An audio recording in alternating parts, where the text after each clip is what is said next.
Ele começou no rádio, narrando gols e emocionando torcedores, mas logo percebeu que sua voz ia muito além das 4 linhas. Do campo para a TV, José Luiz da Atena virou um dos grandes nomes do jornalismo esportivo. Muito bom. E você do Resto do Brasil, ligadão na gente para um grande jogo. Mas a bola rolando não era o suficiente. Da Atena entrou de cabeça no jornalismo policial, trazendo reportagens que chocaram o Brasil e colocaram o dedo na ferida. Com seu jeito direto e sem papas na língua, ele virou o rei dos bordões e protagonizou momentos inesquecíveis na TV. Só no nosso!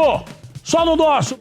Da Atena chegou a se aventurar na política para tentar resolver os problemas sociais. Mas é no comando de um programa de TV que ele se sente em casa. E hoje, José Luiz da Atena vai contar toda essa trajetória aqui no programa Flávio Rico.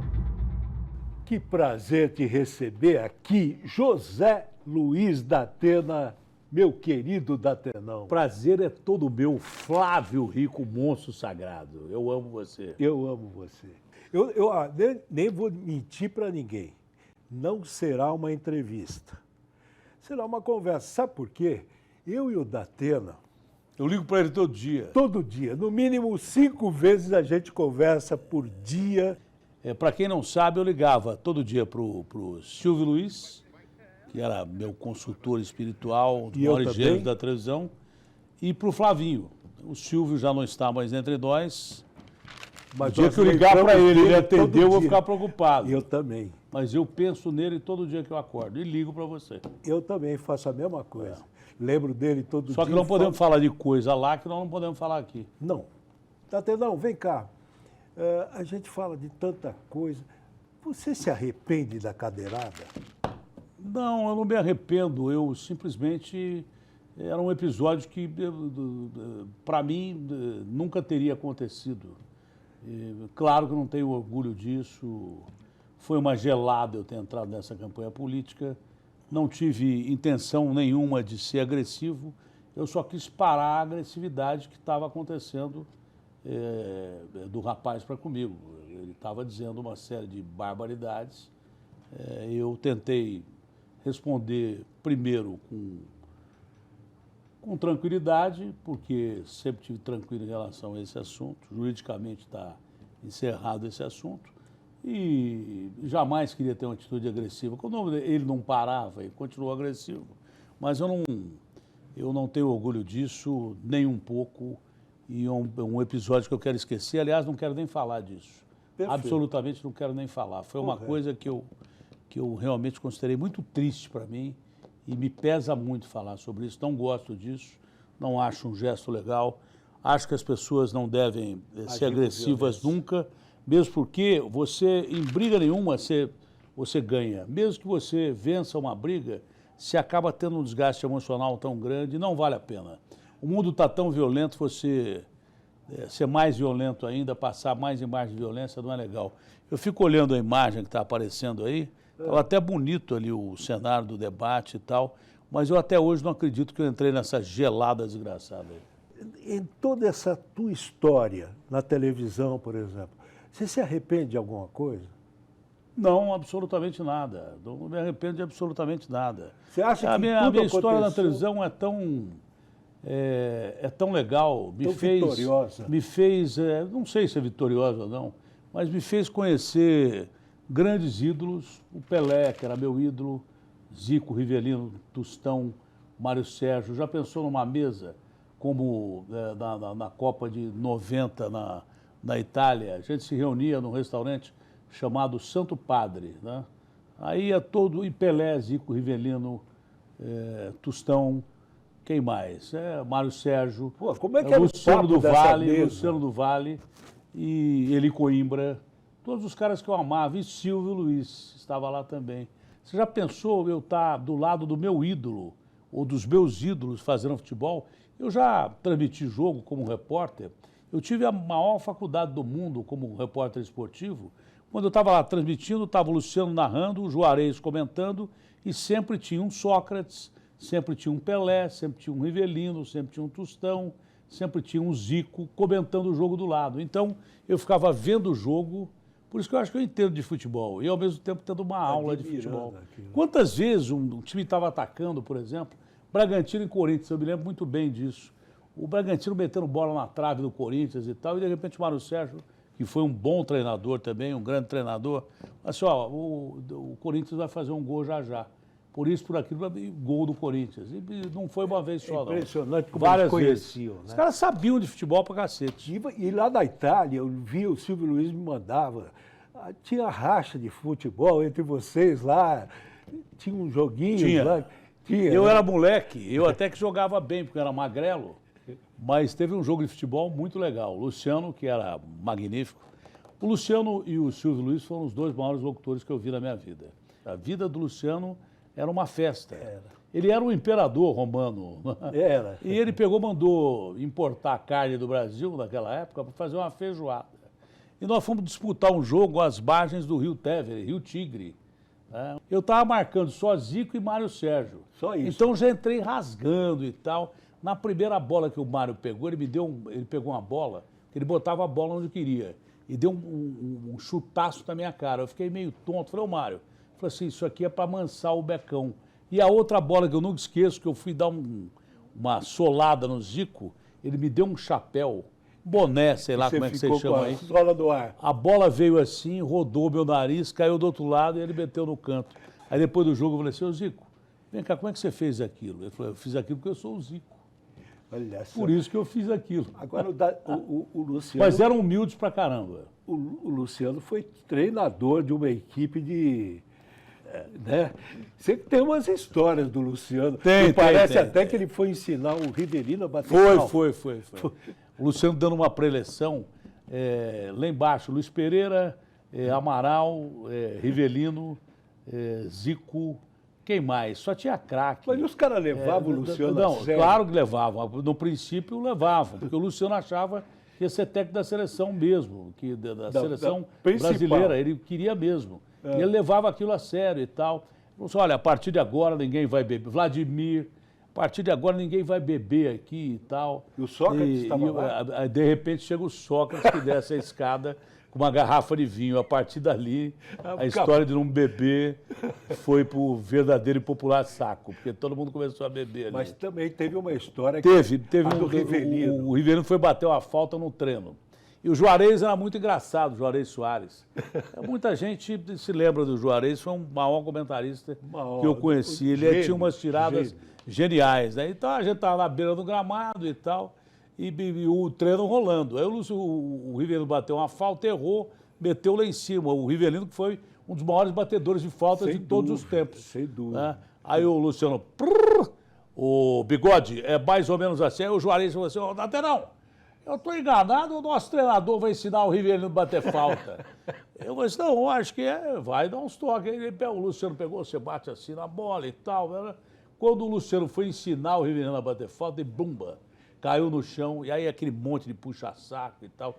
E a perna do Luciano ficou preta na hora, deu hemorragia e tal. Aí leva o Luciano para aquele hotel, um castelo, hotel maravilhoso, um calor desgraçado. E aí o Juarez falou assim, ô Luciano, nós precisamos ir no médico. Ele falou, não, se eu for no médico, os caras vão me deportar daqui. Ele falou, mas tem um médico da delegação. Mas quem é? O Sócrates. Sócrates! Bebe demais, eu não quero, chama o Sócrates. Aí veio o Magrão, chega no quarto, todo mundo abanando o Luciano, um monte de puxa-saco abanando o Luciano, inclusive eu.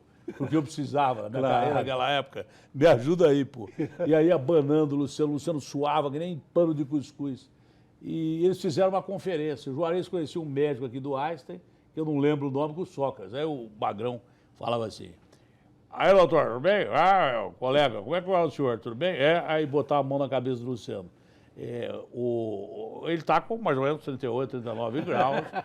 A perna dele, nossa senhora, a perna dele, eu não sei se vai amputar ou não vai, mas precisa de estricnina, naftalina e tal. E o Luciano, olhando com o olho desse tamanho arregalado, e acabou a conferência e tal. O Magrão saiu, o Luciano falou assim, eu não confio nesses caras, vamos beber. Aí fomos beber num restaurante maravilhoso lá de Trieste, que era o único que tinha aberto.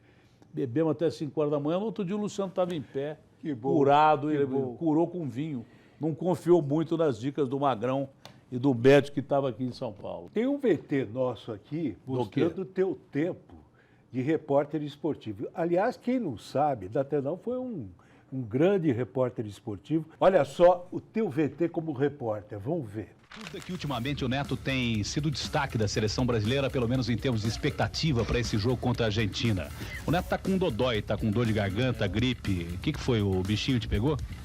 Não. Bichinho da gripe. Fiquei 8 dias em Teresópolis, treinando forte, à disposição. Não fui para casa no sábado de manhã quando acordei. Realmente estava muito gripado. Imagine você disputar uma Copa do Mundo num país onde as bolas preferidas são absolutamente outras. A do hóquei, a do basquete, a do beisebol e principalmente esta aqui. Já deu para perceber que futebol nos Estados Unidos altera a geometria da principal atração do jogo. Datenão, só um tempinho aí, eu queria agora que você ligasse para alguém que você está com muita vontade de falar. Mas não agora, Final? no final do programa. Vou Pode abrir a ser? agenda e escolher aqui. Tá bom. Final. Conta da tua mudança do esporte. Tem gente que não conhece essa história. A tua mudança do esporte para... Como é que isso aconteceu? Foi por acaso? Meu amigo Lafon, que foi um cara que deu oportunidade para muita gente Eduardo na TV. Lafon. O Lafon foi um cara tão fantástico. O Ratinho, por exemplo, existe por causa do Exatamente. Lafon. E grandes nomes da televisão existem por causa do Lafon. Um parênteses aí, Eduardo Lafon foi um dos maiores diretores de programação artístico que a televisão brasileira já teve. E amigo. Começou na TV Globo, escolhendo filmes, depois se transformou num grande diretor, Record, Sabia SBT. ver talento Bandeirantes. nas pessoas. Exatamente. Aconteceu uma coisa meio espiritual, né? Eu estava com o Michel Lohance, que também foi um dos grandes nomes da TV, e ia acabar o esporte da Record. Então tiraram tudo da sala, não ficou nada. Só ficou um telefone numa mesinha, a gente saiu para almoçar numa churrascaria ali perto da Record, na Barra Funda. Eu falei, pô, Michel, podia aparecer uma luz aí que nós vamos ficar sem emprego.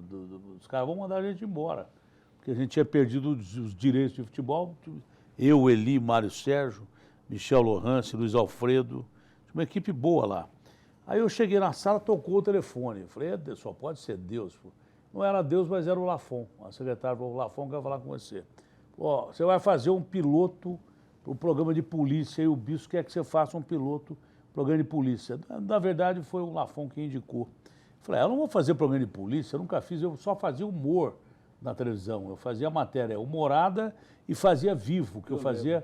Eu era um bom repórter de Vivo. Na Globo, por exemplo, eu fazia Carnaval, fazia reportagem dos grandes jogos de finais. Só muito tempo atrás, a molecada de hoje não lembra, mas eu era um dos principais repórteres da Globo, não só aqui em São Paulo, mas mesmo trabalhando em Ribeirão. Porque fazia você Fantástico. começou na Globo. Comecei na Globo. A televisão comecei na Globo, em 83. 82 para 83. Ganhei 2 prêmios Herzog na Globo, fazendo Fantástico, Globo Repórter. Você fazia tudo, fazia esporte e fazia ao mesmo tempo notícias gerais, né? Olha só, nós temos esse VT seu sendo premiado. Apareceu, do Prêmio Herzog? Exato. Foi fome na região mais rica do Brasil. Olha aí.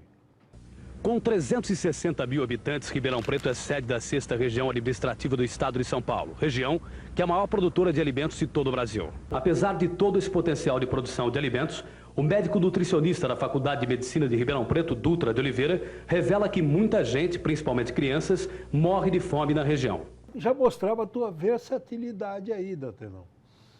Eu acho que eu era melhor repórter de matérias especiais do que repórter de esporte. Então, mas a gente estava falando do Lafon que te botou do Cidade Alerta. E daí em diante... Daí eu comecei a ganhar grana pra cacete. Muito dinheiro. Comecei a ganhar dinheiro que eu nunca tinha visto na minha vida. Mas muito dinheiro. E fazendo programa policial, não entendia coisa nenhuma daquilo lá. E nunca me senti muito confortável fazendo um programa de polícia. É que era um cara meio briguento, meio questionador, e acho que essa forma de questionar as pessoas que fez com que eu fizesse sucesso, que eu falava mais ou menos a língua do povo. E depois eu acabei perdendo tudo numa multa que eu perdi para a Então, Record. mas aí é que quando tá. eu fui para a Record, eu mudava de televisão que nem eu mudava de camisa. Você saiu da Record e foi para Bandeirantes. Saí da Record e fui para um monte de lugar. Para quem não sabe, D'Artagnan estava na Band, fazendo Brasil Urgente, aceitou uma proposta da Record para fazer o Cidade Alerta, ficou lá 45 dias, né? 45 dias. Você falou para eu não ir, lembra? Você pagou sozinho essa multa?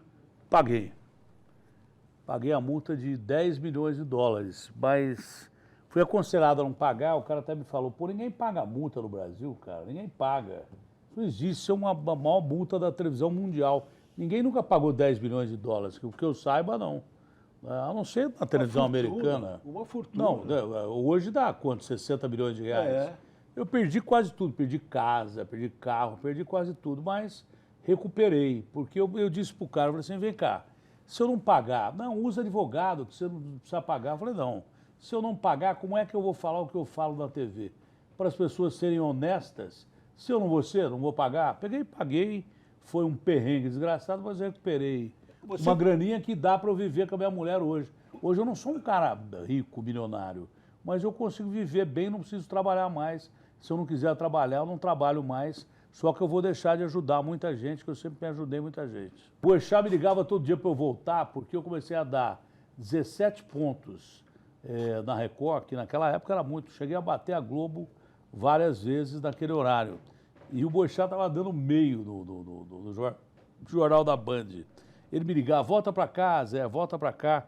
E eu gostava, gosto muito da Band. E voltei para a Band e me ferrei na Record. Eu gostava da Record também, gosto da Record. Mas por que você saiu da Record naquele momento? Ah, porque eu estava com o saco cheio da Band.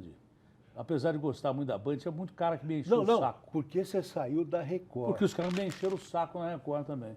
Aí eu peguei e fui embora. Mas eu gosto muito das duas emissoras. Sabe o que é? Não é questão da emissora. De repente, coincide com pessoas que os caras ficam putos comigo, porque com pouca coisa a gente dava audiência. Era um helicóptero, 3 ou 4 repórteres e pau na máquina. E os caras ficavam com ciúme. Ciúme de homem é terrível, né? Os caras te derrubam. É pior. Eles só te enchem o saco. Eu dava uma baita numa audiência, o cara me enchia o saco, mas por que eu vou ficar aguentando o cara me enchendo o saco? Vou para outro lugar. E a volta para Bandeirantes? Você foi feliz na Bandeirantes, vai? Ah, eu fui. Eu trabalhei 30 anos na Band, não tenho nada a reclamar da Band, não. Não, né? Para mim está encerrado o assunto com a Band e está tudo certo. Mas eu fui, eu não posso dizer que fui infeliz na Band. Foi meio traumático, mas eu não fui infeliz na Band. Traumática a saída. Traumático por causa de política. Foi um ano muito ruim, entendeu? Foi um erro grave na política, nem quero falar disso. Foi um grande erro da tua vida ter entrado na política? Não, eu tenho grandes erros da vida porque na Bíblia está escrito, o único ser perfeito é Deus. E eu exagerei no direito de errar, eu errei muito, porque você sabe o cara que joga bola pra caramba e de repente chega no dia do jogo, a bola resolve, o cara faz um gol e o caramba e tal.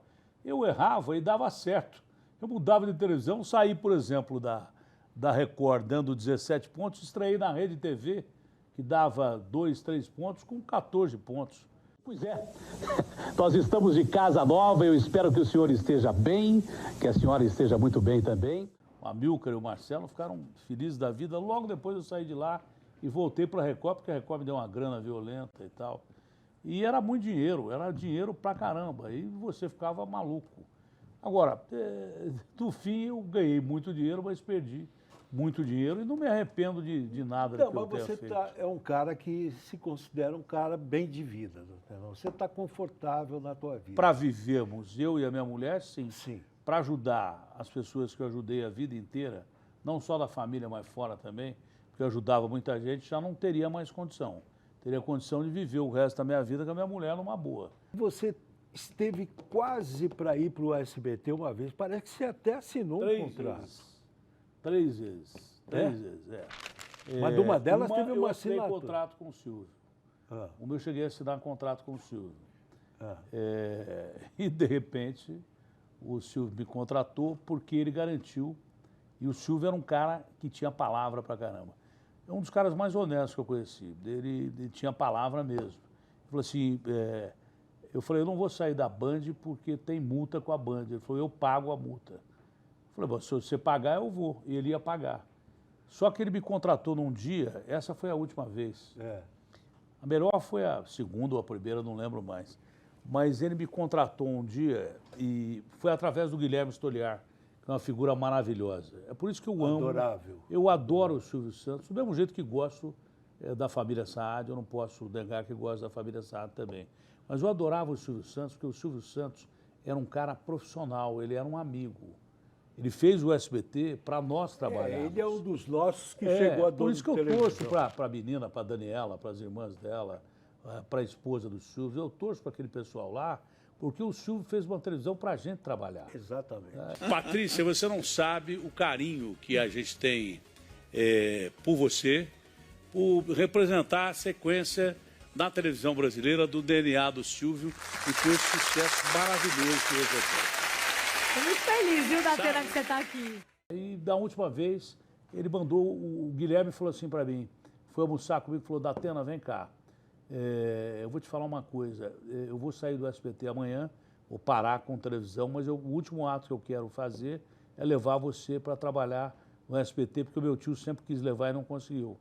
E ele conseguiu. O Silvio me ligou, eu assinei contrato no mesmo dia, o Silvio ia pagar a multa lá da Bandeirantes, do Johnny, e no fim, foi uma quinta-feira, ele me ligou na sexta, oi, tudo bem, já assinei contrato, que legal ter você no SBT, e no sábado ele me liga de novo, Datena, dá para reduzir o salário? Eu falei, Silvio, você está de sacanagem. O Nês 3 já quer reduzir o salário, que era muito mais grana que a Band. Aí o cara pergunta assim, pô, esse cara, mas ele saía de uma hora para outra, porque era muito dinheiro, cara. Pô, o cara tá ganhando 500 pau, o cara falou assim, ó, eu te dou o dobro e pago a dívida que você tem com o cara lá. Pô, eu ia correndo, velho. Eu não tinha dúvida que eu ia. E agora, mas no fim... E agora essa fase da Datena chegando no SBT? Olha, é um lugar maravilhoso de trabalhar. Primeiro que você chega ali, parece que você está entrando no Hotel Fazenda. É um negócio legal pra caramba.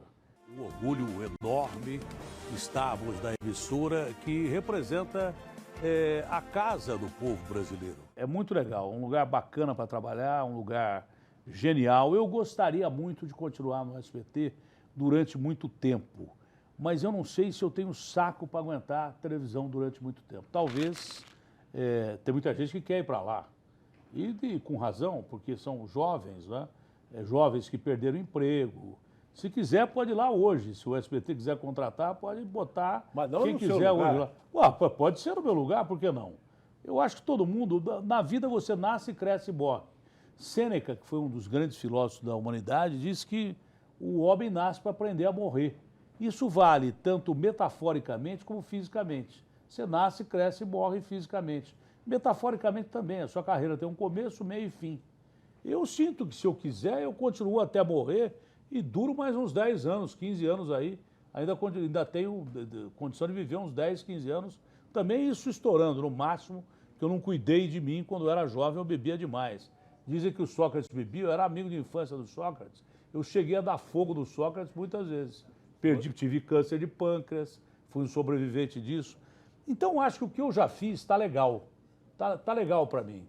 E eu tinha essa dívida para com o Silvio. A primeira vez que o Silvio Santos me contratou, ele me levou na casa dele. Me ligou o Rafael, que você conhece muito bem, que era um menino que eu nunca tinha ouvido falar. Ele falou assim, olha, você gostaria de ir para o SBT? Eu falei, gostaria e tal. É uma televisão legal. Mas eu pensei que era uma brincadeira. Logo depois me liga o Silvio. Ô, Datena, o Rafael disse que você quer vir aqui para o SBT. Eu falei assim, ô, Ceará, vai pô, eu não encho o saco. Eu achei que era o Ceará que imitava o Silvio muito bem. O Ceará do Pânico. E aí me ligou de novo. Falei, pô, você está enchendo o saco, Ceará. Tô dormindo ainda. Eram umas 9 horas da manhã. Ele falou, não, é o Silvio. Vou te dar o telefone da minha casa. E deu o telefone da casa dele e era o Silvio. Falou, dá para você passar aqui em casa? Eu falei, pois não. Fui na casa dele, que era no Morumbi. E até apareceu Dona Isa, uma pessoa fantástica, ofereceu um cafezinho para eu tomar e tal. Falei, pô, não acredito, estou na casa do Silvio Santos. E a esposa dele me deu um café. Eu comecei a chorar. Ele falou, mas você está emocionado? Eu falei, é claro que eu estou emocionado. É a mesma coisa que o moleque chegar do interior e o Pelé recebeu o cara e disse, você quer jogar no Santos? Era a mesma coisa. Eu falei, Silvio, olha, não estou nem pensando em ir para o SBT. Dá para você me contar a sua história? Quase que eu perdi o programa da Band naquele dia. Isso era 11 horas da manhã.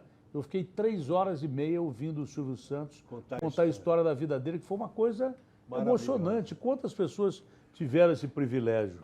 Pouquíssimas, pouquíssimas. Não, nós temos um quadro aqui, Abrindo as Redes. Você lembra das primeiras fotos que você tirou? Ah, o Bial, cara. É isso. Isso é um restaurante que eu estava lá em Santa Catarina. Essa foi uma das... O Bial foi tão gentil. A minha esposa falou assim, aquele cara ali não é o Bial? Eu falei, é. Ele foi tão gentil comigo, com a minha esposa, que eu adorei falar com o Bial. Foi assim Ele estava com a esposa dele do lado. Sim. Ele foi tão gentil, esse é um pier de um restaurante que tem lá em Santa Catarina. E o Bial foi tão legal. O Bial é um cara muito legal. 2015. Sei lá, eu não lembro nem de ontem. Sei que faz tempo pra cacete. E você nunca mais viu o Bial? Nunca mais vi. Esse foi o último dia que eu vi o Bial. Olha Encontrava muito com ele na Copa da França, quando ele foi com o Galvão Bueno. 1998. 98. Foi. Eu e o Eli, pela Record, a Record não tinha os direitos de transmissão. Então, como é que a gente entrava no estádio? Né? Para fazer os treinos, por exemplo. Cobertura, nós fizemos a maior cobertura da Copa, porque o Edu Zebini alugava todos os prédios que tinha do lado e a gente fazia como se fizesse de helicóptero, porque não podia entrar no estádio. E as outras emissoras ajudavam a gente mandando algumas matérias. Mas eu me lembro que na Copa do Mundo, primeiro, sabe como é que a gente entrava nos estádios para fazer matéria? Com credencial da Coca-Cola, cara. Os caras achavam que a gente trabalhava na Coca-Cola, eu e o Eli. Depois ganharam a gente, já no fim da Copa, com a credencial da Coca-Cola, e o Eli falou, pô, e agora como é que nós vamos entrar no estádio? Eu falei, não, é só mudar de porta. Sim, mas como é que nós entramos? Eu falei assim, eu vi o segurança com uma jaqueta que tem no Carrefour, igualzinha. Os caras compram a jaqueta no Carrefour, na França, lá. No Usuala Ferrier.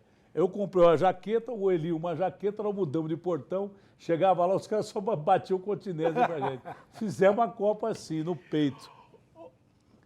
Olha a segunda Eu foto. ia falar de rede social. Rede social tem muita gente inteligente. Mas e essa pra foto caramba. aí? Isso é no estádio de Santa Cruz, onde eu joguei durante muito tempo. Desfilei a minha classe. Que é isso? Agora vai começar a sessão mentira. Eu joguei porque o Sócrates era meu amigo. Eu era amigo do Jorginho, Zé Bernardes. O Sócrates era meu amigo. Eu era 3 anos mais novo que o Sócrates. Eu jogava no juvenil, ele jogava no amador. Depois a gente jogava preliminar e depois fazia o jogo deles. Depois tinha um jogo de fundo. E a gente ficava de gandula, pegando bola. E depois eu passei para trabalhar em rádio nessa época aí. Essa foto você postou em 2020. E tem uma foto histórica agora. Quer Qual? ver? Nossa Senhora, eu molequinho, cara. Aí eu também jogava no Botafogo. Eu jogava no Dente de Leite, acho. Caraca, essa foi eu nem lembrava mais. 2016 que você pôs. Meu Deus, não, 16 não pôs. Ah, foi? Não, que você postou. Eu era muito molequinho. Pivetão, devia ter quanto aí? Uns 12 anos, 13? Um pouquinho mais. Era magrelo, lembra? Esse menino já estava pensando alguma coisa para o futuro? Já estava na cabeça dele... Eu nunca pensei no futuro. Não. Eu sempre vivi o presente. Acho que é por isso que eu me dou mais ou menos bem. Eu nunca penso no futuro. O futuro é incerto, pô. Você tem que viver. Eu sei, mas... O que já foi, você aproveita com experiência, e só. Já foi. Por melhor que tenha sido ou pior que tenha sido, serve como experiência. O futuro, você não sabe o que vai acontecer. Não, Seria muito ruim se a gente prevesse o futuro. Aí o cara fala assim, olha, por que o cara não se planeja na vida? É legal o cara que tem um planejamento de vida, o cara que vive corretamente dentro dos números, que não pensa em gastar, faz como uma formiga que acumula para quando chegar o inverno e tal. Eu não, eu vou vivendo a vida. Infelizmente, eu só vivo a vida. Eu só vivo a vida e não penso no futuro. Nessa época mesmo porque se eu pensasse no futuro, eu já tinha morrido há muito tempo. Você queria ser jogador de futebol nessa época? Não, não é que eu queria. Eu era ruim de bola. Era mais ou menos. Hoje em dia, até que jogaria em qualquer time, só tem cara ruim aí. Olha a última foto. Não. Aí com a minha fiarada, né? E aí dá falta a Letícia e o Marcelo. Mas ali tá o Júnior, tá o Joel ali no meio, o Vicentão, e eu e a dona Matilde, que é bonita pra caramba. Não sei como é que essa mulher casou comigo. É que eu enganei ela, porque eu era bonito também na época. Depois fiquei essa draga aí. Você tá falou da dona Matilde. Dona Matilde. Pode chamar de doutora que ela merece. Ela merece. Dona Matilde é uma heroína. Putz, vocês não podem imaginar a força dessa mulher. Ela é mesmo. Aliás, ela vai mandar um recado para você aqui. Deixa eu ver. Estou aqui para te desejar muita sorte e dizer que eu te amo muito. Um beijo. Dona Matilde. A minha vida é em função da minha mulher. A minha vida inteira é em função da minha mulher. Claro que eu amo os meus filhos, todos eles, mas a minha vida é em função da minha mulher. Quantos anos de casado? 47, mais o que eu conheço ela, 53 anos juntos, ou mais. Que bacana. Mas eu vivo em função dela. Dona Matilde é de Ribeirão também? Ribeirão. Ela era modelo também lá em Ribeirão. Eu era modelo, ela era também. Mas ela foi a primeira mulher a aparecer em televisão lá em Ribeirão como modelo. É? Vocês se conheceram como? Você lembra? Num baile. Não, conhecemos na escola, cara. É? Eu estava na mesma classe. E eu era bonitinho, ela era linda. E ela olhou para mim, gostou e nós fomos ficando. E ficaram. E ficamos até hoje, graças a Deus. Foi... Que bacana. A minha vida, se você perguntar qual é a grande conquista da minha vida, foi o dia que eu conheci minha mulher. O resto é dinheiro, fama. A minha mulher é tudo que eu tive da minha vida. E tudo e muito mais. E tem mais um recadinho, quer ver? Fala, paizão! Tô aqui, é claro, né? Para deixar aí o meu recado especial para você, né? E é lógico, demonstrar toda a minha admiração que eu tenho por você, não só como homem, como pai que é, um pai maravilhoso, um pai de coração gigante, um pai que sempre esteve presente para poder ajudar todos nós. Um beijo para você, paizão. Eu te amo muito. Tchau! Que lindo isso, Dado. Ele apresenta programas policiais também lá em Goiânia. Apresentou na Band também o Brasil Urgente e ele é genial, é um filho genial, todos eles são maravilhosos, eu amo todos eles de uma forma assim. Alguns sabem expressar um pouco mais o carinho que tem pela mãe, por mim, e outros são mais reservados, mas todos eles são maravilhosos. Ninguém é igual. São fantásticos. E como é que é o Datena como pai? Na verdade, sei lá, eu fui uma bosta de pai durante um bom tempo, porque eu tinha que trabalhar pra cacete, velho. A panela fazia Como época. todos nós. Né? Eu sou filho de mãe que costurava a bola e meu pai era porteiro da Secretaria da Fazenda e vendia bilhete.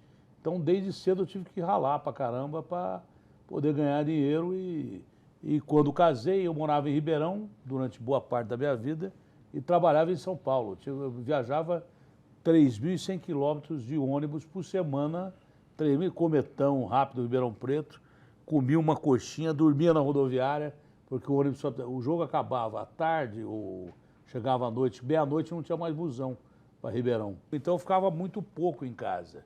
Quem segurava a onda era a Matilde, porque eu tinha que trabalhar, senão eu não comia. Nossa. E era comida mesmo. Eu ganhava para encher a geladeira. Eu pegava o salário, entrava no cheque especial e enchia a geladeira. Quando eu enchia a geladeira, eu ficava numa felicidade tão grande que a minha maior diversão dessa época, que eu era jovem... Maior realização. Maior realização era ir no mercado. Está tendo aí um sonho hoje para frente, você tem? Nenhum. Meu sonho é viver em paz com a minha mulher. O meu sonho é poder desaparecer completamente. Não é que eu não quero ser reconhecido e tal, mas quanto menos eu puder criar problema, quanto menos eu puder dar um pé dessa profissão, que foi uma profissão maravilhosa, que eu amo de paixão, mas quanto menos eu for desaparecendo devagarinho, esse é o meu grande sonho. Eu não quero trabalhar mais um montão de tempo e ficar, olha o Datena aí e tal. Eu acho muito legal, eu jamais neguei uma foto, jamais neguei um vídeo para quem me pede. Eu sou um cara realmente muito carinhoso com fãs. Aliás, eu estou emocionado que ontem eu recebi um recado, deve estar aqui no meu telefone, acho que minha mulher que mandou, um recado de de um menino que tem 24 anos, ele é autista, não é? E a minha fisioterapeuta passou um recado para minha mulher que a festinha dele, ao invés de ser do Homem-Aranha, depois eu passo para a produção do Zorro, sei lá quem, tem mais esse. Sei, da Branca de Neve, esse cara que voa, coisa. foi em minha homenagem, o bolo é a minha cara, foi um Olha negócio que bacana. assim. Você tá até... Agora, tem muita gente, cara, isso é demais, principalmente pessoas com necessidades especiais, me assistem demais. Não sei, talvez pela voz. E pessoas com Alzheimer, entendeu? As pessoas parecem que... Uma vizinha falou para a Matilde assim, meu pai até outro dia assistiu o Datena, ele não reconhecia ninguém, mas o Datena, quando entrava no ar, ele gostava de ficar vendo 3 horas e pouco, fazia companhia. E tinha muita gente que falava, pô, cara, eu pensava que meu pai e minha mãe estavam ficando pirados, mas não era. Que eu faço o programa conversando, a senhora não acha que eu estou errado e tal? E a pessoa ficar conversando comigo. Ah, é isso aí, Datenão, tal. Mas, Datenão, antes da gente continuar nosso papo, eu quero que você faça uma ligação para alguém que você gosta muito. É nós, o Neto. Deixa Bora. comigo. Posso ligar? Vai. Ô, Neto, você vai ser mandado embora aí da Bandeirantes você falar comigo, hein? Neto, tudo bem, Neto? Tudo bom? Como é que você tá? Vocês dois lançaram um programa na hora do almoço, na Bandeirantes, e o Neto apresenta até hoje. Conta a história, Neto, conta a história. Quem lançou foi ele. E como é que foi a história? Na verdade, ele dava uma audiência incrível. Pô, dava 7 pontos de média. Para você ver. 7 pontos da televisão hoje, nem se a gente cair e bater a cabeça... Tudo de improviso, costurar. tudo... Que? Você tava lá Só e fazia. palhaçada. Só palhaçada. Tinha um cara que segurava o telefone. No Band Esporte foi legal também. Band Esporte foi legal. Por qual foi mandado embora eu, Neto? Por quê? Porque os caras chegaram e falaram assim, ó, não pode meter o pau na seleção, porque a seleção diz que vai tirar o direito nosso da televisão. Então o Marcelão, que era diretor, falou, olha, vocês não falem mal da seleção e tal. Marcelo Meira. E aí eu e o Neto fazendo o programa, e o Neto quieto, né? Eu lá e tal. E entra o Dunga, que o Dunga odiava nós dois. Não era, Neto? Era. E nós odiávamos ele também.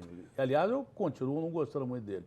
Mas ele era meio sócio lá do Luciano e tal, negócio de boi. Do Luciano não, do Johnny. Do Johnny. Mas eu sei lá. E não podia meter muito pau na seleção. Mas aí o Dunga começou a falar e acho que ele falou alguma coisa nossa, né? Aí eu peguei e comecei a descer o cacete na seleção. Falei, não tem ninguém vendo, Band Esportes à tarde, era começo ainda do Band Esportes, e o Neto quieto. Eu falei, você vai se acovardar, não vai falar da seleção? Eu falei, não, aí o Neto começou, desceu o cacete, aí apareceu o diretorzão, o Marcelão, falou assim, você e você, num vidro que tinha ali, pode subir que eu quero falar com vocês. Aí o Neto acabou o programa, Neto, pelo amor de Deus, eu não ganhei dinheiro jogando futebol, agora estou começando a ganhar um dinheirinho, eu vou ser mandado embora. O Neto falou assim, eu não vou pelo elevador, vamos pela escada, porque os caras vão mandar a gente embora. Aí subimos pela escada. Aí o cara enfiou um ferro na gente, não foi, Neto? Hã? Mas na escada eu falei, eu vou dar tiro. Aí você falou, não, pode deixar que eu vou falar, deixa que fica quieto você. Eu falei, tá bom, você fala. Aí chegamos lá, tinha 4 diretores. 4. E os 4 meteram pau, principalmente em mim, mas o Neto também. O Neto quieto lá, quase chorando. Aí, hora que entrou, eu sentei quietinho, aí começaram, não sei o que, começaram a falar, pô, eu com o na mão, pá. Aí, daqui a pouco o Datena pede a palavra, olha, posso falar? Eu falei, agora ele vai aliviar meu lado, porque ele é o Datena, ele é o cara que mais dá audiência. Aí ele falou, olha o que ele falou na reunião. E aí foi a estratégia dele, depois eu pensando, né? Aí ele falou, olha, eu queria dizer o seguinte, que é difícil eu segurar o Neto, porque ele ferrou mais ainda. Entreguei de bandeja o Neto. Falei, não, é ele que é o culpado, eu não tenho nada a ver com isso, pô. Eu que tinha instigado. Que trairagem.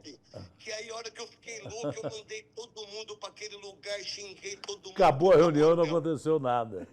Eu fiz aquilo para aliviar o ambiente. A gente tem cada história. E hoje é ídolo da Band. ídolo da Band. E graças a Deus está bem, porque o que ele jogava de futebol, o Neto foi o melhor jogador do Brasil na Copa de 90 e o Lazzaroni não levou. Não era devidamente reconhecido, mas hoje na TV, graças a Deus, é um dos grandes nomes da TV. Netão, obrigado eu amo pra você. Eu também. Ô, Datenão, beijo Flavinho, nossos carros antigos, esse Zé Ruela aí, comprou um Fusca. Então, mas tá encostado lá. Ele tem um Fusca maravilhoso. Vou mandar. Quer comprar, eu dou precisando de grana. Quer comprar? Eu compro. Ele mandou reformar meu carro. Eu sei. Não, botei o seu carro. Tá maravilhoso. Tá lindo, tá maravilhoso. Netão, um beijo pra você. Beijo, fica com Deus. Um beijo você também. Beijo, te amo. Datenão. Eu praticamente dei um fusquinha pra ele também, um branco. 1962, era uma raridade. Era o terceiro ano de fabricação do Fusca no Brasil. Ele pegou, arrancou a capota do Fusca para fazer Fusca conversível. Flavinho, posso ligar para o Hamilton ou não? Pode. Posso? Pode. Será que ele vai atender? Eu estou numa fase que nem amigo. O comandante Hamilton é um velho companheiro do Tem boas histórias do Hamilton, né? É. Pô. Comandante Hamilton. Olha lá o Flavinho aí. Comandante, tá bom? Opa, sou seu fã, cara. E eu sou seu fã. Qualquer dia você vai me ensinar a andar de helicóptero, que eu tenho o maior medo. Que medo nada. Eu morro de medo. Olha que bonitinho que você tá ali, Hamilton. Olha lá. O Hamilton dorme assim e acorda assim. É mesmo? Eu nunca vi o Hamilton que não fosse de uniforme. Ele é que nem a gente, vive o tempo todo só... Não. Você está brincando. Ontem, por exemplo, era domingo. Tá? Anteontem, sei lá que dia que vai isso aqui. Mas ele voou 3 vezes no domingo. Foi para Ilhabela, onde mais? Angra, Guarujá 2 vezes e Ilhabela. Nós acabamos, era de noite já. Começou cedinho. E vai ele e o An. Ele não faz nenhuma, o An que voa. Agora no meu programa ele faz. No meu programa ele... Mas eu tenho boas histórias com o Hamilton. Então a gente começou a narrar enchente na época de Noé. E o dia ele estava na 23 de maio, da tela, estamos aqui, olha, tá cheio, mas eu preciso ir para outro ponto da cidade, da Atena, atenção. Eu falei, por que, Hamilton? Ele falou assim, porque eu fiquei sabendo que como é que chama aquela p***? No zoológico a girafa está morrendo afogada. Eu falei, ô Hamilton, se a girafa está morrendo afogada, chama Noé, porque nós estamos f***, cara. Que girafa é alto pra cacete. Aí foi lá o Hamilton, velho. E tava mesmo? Não, morrendo afogado não, mas tava... Um pouco de exagero do Hamilton. E quando apagou o helicóptero dele? Conta aí, Hamilton, essa é pra você. Essa eu não sabia. Não, o Datena é meu irmão mais novo, né? Só dá trabalho. Eu tô fazendo um incêndio ali na região do Brás. Aí era um helicóptero que o meu estava em revisão, peguei o alugado e o helicóptero não estava muito legal. E o Datena, não, vai lá, precisa fazer o programa. Aí, resumindo, tô lá. De repente... Fabinho, é o seguinte, o helicóptero começou a ficar mole, perdeu a potência. E eu falei, caramba, só tinha uma linha do trem ali para pousar, mas, porra, se vem um trem, me lasca. Aí eu joguei para manual e lutando ali. E falei pro menino, corta, tira a câmera. Rapaz, eu tava narrando com o Datena, parei de falar. Aí fui ajeitando, Deus ajudou ali, eu fui para 23 lá, Tiradentes, ia pousar nos carros, aí ajustei naquele sufoco, Deus ajudou. Aí eu consegui pousar em Marte, ali pedir emergência lá. Marte é Campo de Marte, não é um planeta ainda não. Esse é o Musk. Campo de Marte, tá ali do lado. Aí depois, falei, nossa, o que aconteceu, amigo? Você saiu? Eu falei, Datena. Aí eu contei pra ele, ele falou, pô, mas por que você tirou a câmera? Eu queria ter acompanhado. Eu falei, mas meu sufoco. Legal, vamos. Comandante, obrigado, viu? Opa. Comandante, obrigado. Tchau, prazer ter você aqui. O Hamilton, eu te amo. Vamos agora num momento solene. Tem água. É um dos momentos mais solenes do programa. É o nosso encerramento. Sabe por quê, Datenão? Vou fazer uma selfie com você. Ó. Eu e você. Uma selfie. É bom vocês guardarem, porque não podemos levantar a mão que Deus puxa. Você pode ficar aí que eu vou aí. É bom que não aparece a barriga aqui. Acho que eles querem assim ou assim, mas vamos fazer assim, pronto. Olha aí, ó. Olha aí, ó. Pô, tô parecendo o Evo Morales, cara. Olha lá. Ó. Estamos bem na fita, né? Obrigado. Acabou? Acabou. Ah, meu irmão, que pena. Obrigado. Pô, foi uma delícia. Obrigado. Foi uma maravilha. Obrigado a todos vocês aqui, galera. Gente, a gente volta semana que vem com mais um entrevistado na mesma categoria, na mesma altura, com o mesmo prazer que o meu querido Datenão. Beijo, boa semana.